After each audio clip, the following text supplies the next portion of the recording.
episódio de hoje é como eu vou ensinar pra vocês como jogar escala, ó. Aqui é os bonecos aqui, você escolhe tudo que você quiser. Vou pegar esse aqui da armadura e aparece um negócio vermelho. Aí você entra. Eu tenho que desculpa. Galera, eu tenho que matar 2 pessoas. E eu tô no escala boneco de neve 0.5. Deixa eu só carregar, galera. Deixa eu só carregar, galera, que vamos jogar escala, galera. Tem 8, 7, 6, 5, 4, 3, 2, 1. Galera, começou a escalar. Eu vou pegar meus itens. Olha que leque, galera.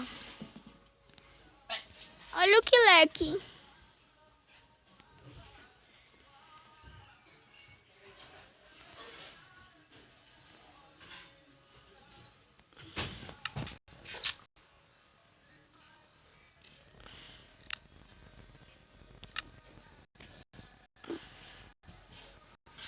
Galera, já estão bem aqui perto de mim.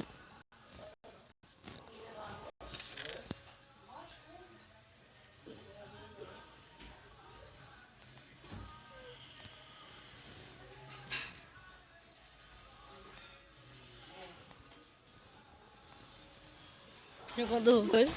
Tô gravando um vídeo. De quê? No YouTube. Cala a boca. Não fala não, senão vai estragar meu vídeo. Não fala nada. Não vai estragar meu vídeo. Galera, não tem ninguém aqui, galera. Galera, não tem ninguém aqui, galera. E eu ainda tô pegando meus itens, galera. Tem que ser rápido, galera.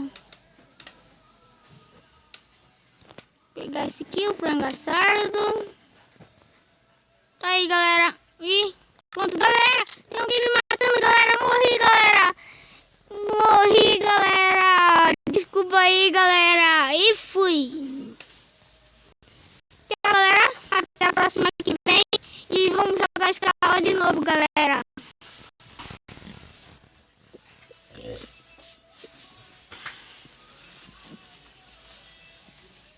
Galera, eu já entrei. Só tem 3 pessoas pra me matar, galera.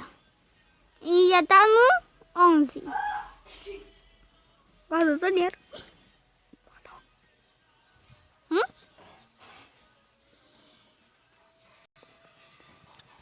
E galera, começa a escala de hoje. Olha o que leque, galera. Olha que leque. Não, mano, morri.